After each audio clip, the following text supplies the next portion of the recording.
Hi, I'm Carlotta Berry, and I'm a professor of electrical and computer engineering and the Lawrence J. Giacoletto Endowed Chair of Electrical and Computer Engineering at Rose-Hulman Institute of Technology. I'm also an Open Source Hardware Trailblazer Fellow.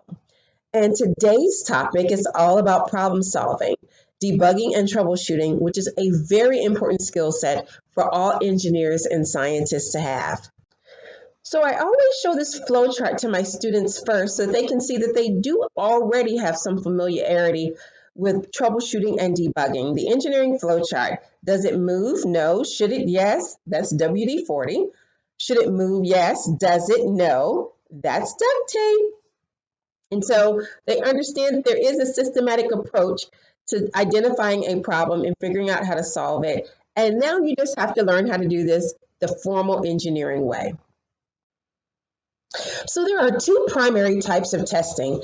There's black box testing and white box testing. Black box testing are when tests are performed with no internal knowledge of a system. So this is when you buy proprietary software or hardware and the documentation is not readily available. White box testing is conducted when you have some internal knowledge of how the system works.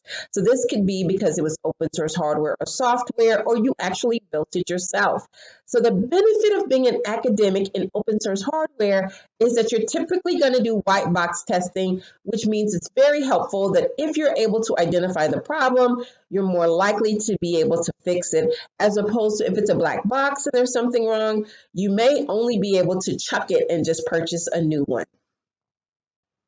So I always tell my students the reality of life is that if you hang around here long enough, you're going to always get some kind of bug in your code or in your system. And this is a source of major stress for students. And what I try to get them to do is to embrace the process, because there's a real sense of satisfaction after you spend hours figuring out what's wrong with your code or your system and figuring out you shorted out a resistor, or you have an open circuit, or you forgot to break the circuit to measure current, or you left out a semicolon, or you forgot to define a constant or a variable.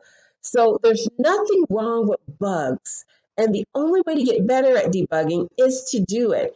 And it requires these skills to have a root cause to finding a problem and a systematic approach, and being able to understand whether you have a bug that is repeatable or not, or a way to solve that bug or not. So this means you need to have some kind of strategy. One of the benefits of open source hardware is that when you have these problems that may not occur until after you have made your design widely available, you now have a larger community of eyes to help crowdsource and debug and troubleshoot these problems, and also to recommend solutions. So the steps for debugging involve observing the problem, hypothesizing about potential results and potential solutions, experiment to confirm or eliminate the hypothesis, and repeat this until the problem is eliminated.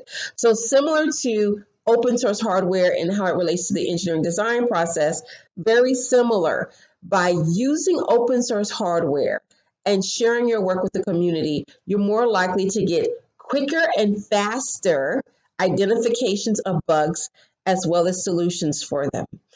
And finally, academics, we've discussed scholarship reconsidered, we've discussed creativity and innovation, we've discussed troubleshooting and debugging, and now come with me on the journey as we design Lilybot, Daisybot, and Rosybot for service, teaching, research, and professional development. Robotics for the streets.